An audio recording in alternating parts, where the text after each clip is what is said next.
Go. Hi. Tell us about your project. Okay, so basically our project is about an English inventor named James Brooke and his successors. They were known as the Brooke family over the years. And what he did was he's from England, and as a young child he always wanted to explore. So as soon as he inherited some money from his father, he bought a ship and then he sailed to Singapore. And then because there was a rebellion in Sarawak, he was recruited there, and the Sultan there wanted him to help suppress the rebellion. So then, to express their gratitude, he was appointed the Raja, which is like the governor, the king of Sarawak, and that's where his journey of becoming the Raja of Sarawak started. And over the years, what he did was like develop a lot of trade, transportation, and education, and all the key aspects to make a state very modern. And basically, over the years, Sarawak has turned into an urban, developed city. And the most key part of all this is that Sarawak has developed very harmoniously. Like, they haven't had a lot of conflicts between the different cultures, because there's almost like over 20 different religions and all different tribes that used to be separated before he entered Sarawak. So why is this significant to history? I think this is very significant to history because this type of story isn't very well known, because usually now in our modern day world it is very hard to incorporate two different cultures together to create a very harmonious, diverse society.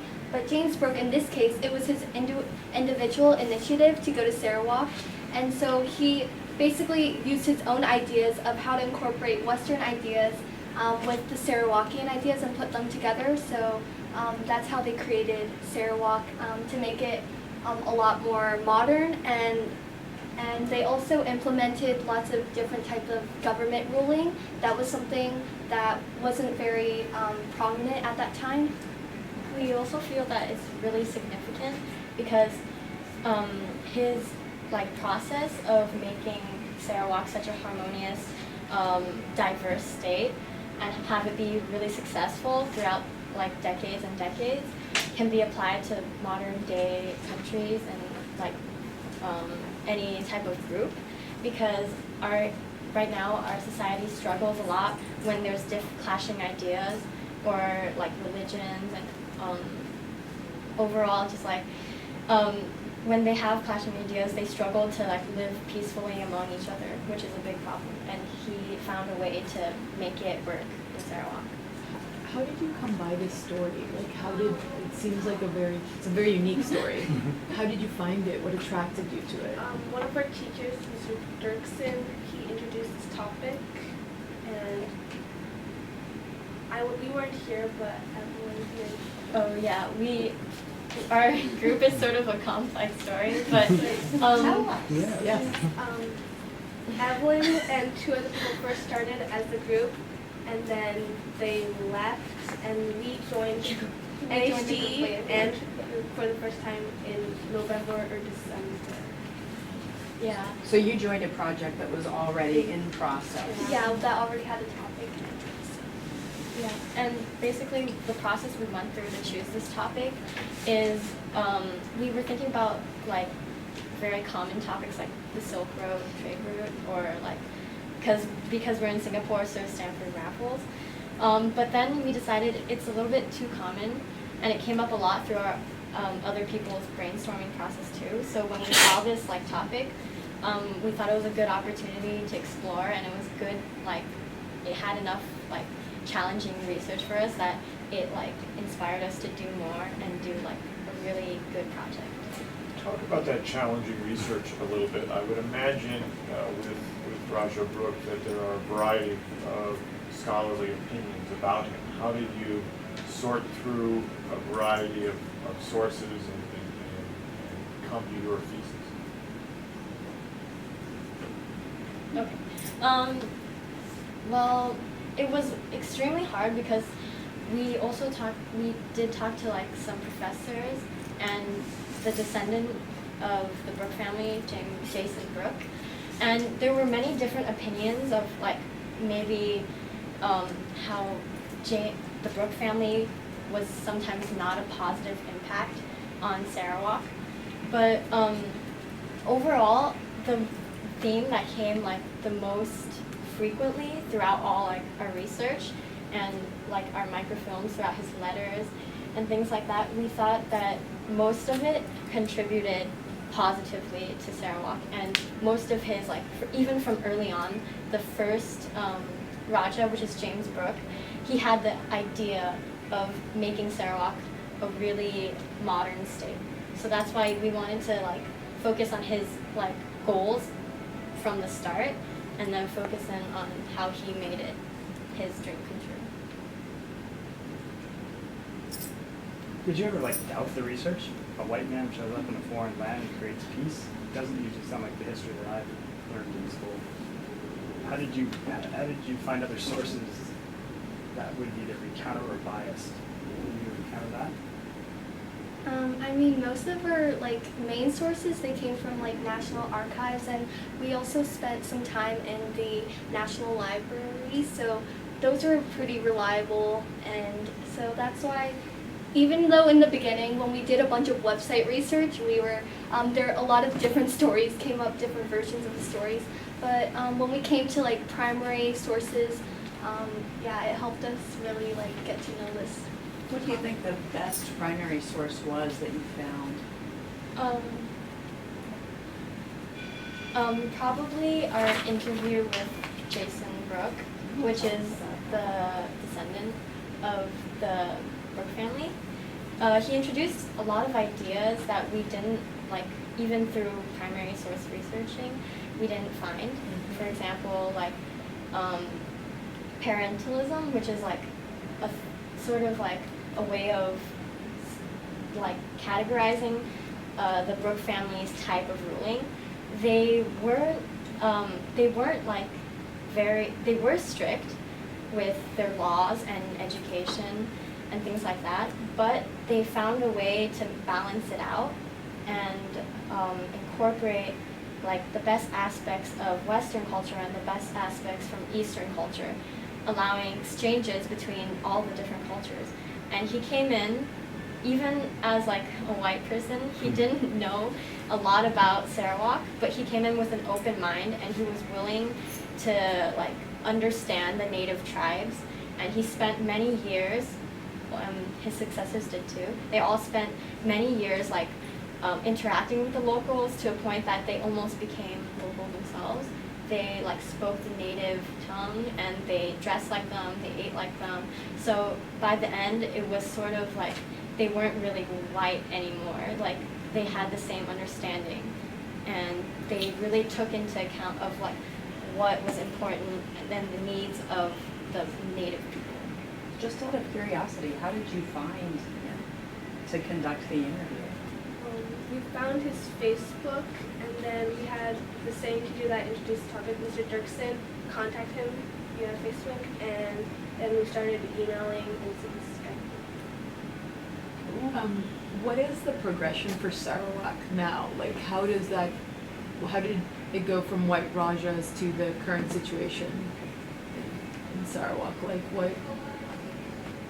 Did you look at the whole confrontation period, of the whole sort of Brunei pulling out, the early 60s? Well, we touched on the topic of like the anti-cession and how Sarawak became a British crown colony first, and then because like a lot of people, the native people, they really had a lot of respect for the Brooke family, and they didn't want them to like stop ruling.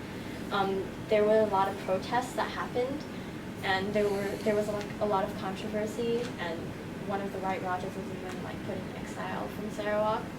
But in the end, the General Council voted, and Sarawak actually became an independent state in Malaysia, which and it still is to this day, and it's sort of developing on that path now. But the most important part is that what sets Sarawak as an independent state apart from the other states of Malaysia is that they have sort of their own community and their own society. They interact very well with each other, and that way Sarawak has been able to grow in the economic world in all aspects very well.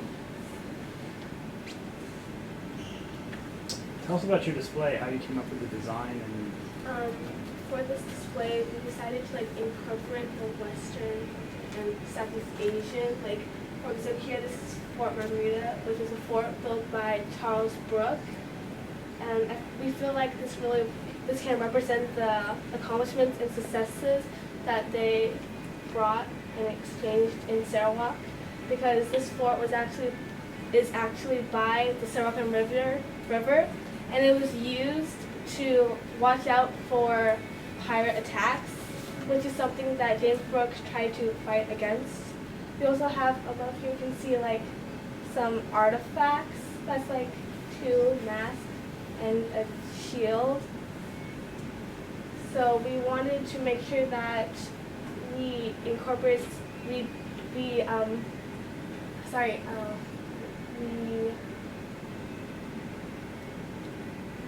made sure, because the White Raja, they obviously didn't come to Sarawak with the mindset that the white ruling and ways are superior. So we want to make sure that we incorporate the Sarawakian culture like they did in their home. And we also wanted to add a colonial touch to it. So sort of like a Western, a compare and contrast between the Western culture and the Sarawakian culture. So as you can see here, even on our map, so we added a map on the bottom because we have one part which is Sarawak, which is over here, and we wanted to show the difference between Southeast Asia, Sarawak and England, and also the difference between the both time periods, because the Brooke family, they were initially from England and they came to Sarawak, so we wanted to show how they were able to exchange cultures. And as you can see here, we also have a slideshow of pictures from that time, so it's a way to compare both places. so those are pictures from Sarawak. Those are This pictures is from- Sarawak. Yeah. Okay, very nice. We have about 2 minutes. How does your topic relate to European colonialism? Well, back then, our topic isn't a very, a lot of people, well, there's a lot of controversy around this because some people considered James Brooke a British colonial, but many people didn't, because he wasn't recruited by the Queen or the British to go to Sarawak. And basically we sort of tried to go on the side of he wasn't as much of a colonialist, because when he came to Sarawak, he used his own initiative. The British, later on it affected how Sarawak's path to independence, but it didn't affect his decisions as to how he should rule Sarawak, which laws he should implement, and which ideas he should introduce. Is there anything else you guys would like to be sure we know about your project or the process before we wrap up the interview? Well, I think it's probably really important that James Brooke, the most important thing he did was that from both, he incorporated the best aspects from Sarawak. He kept the indigenous vibe, but then he also incorporated aspects from Western culture that could be used in Sarawak to boost Sarawak to bigger growth. Yeah, that's basically And I also want to add that one of the main reasons why they were so successful was because the Brooke family, they really respected the Sarawakian culture. They didn't impose a foreign force into the nation. So people also really they became very loyal to this family, and also they really made it very harmonious between the Sarawakians and the Brooke family, because Many of the obstacles they faced, they actually faced them with the Sarawakians, like the anti-piracy operations. They had some natives from Sarawak also with them, and they fought off some of the pirates that were, at that time in Sarawak. So it was basically like both of them joined together to make a better nation, not just the Brooke family. So. Okay, so why don't we do this? If you could leave your iPads here for a few minutes, and then I'll bring them back over to you so the judges have a chance to look at them. So I'm going to excuse you three. Thank you very much. Thank you. And Great presentation. Very good. thank you job. for your efforts.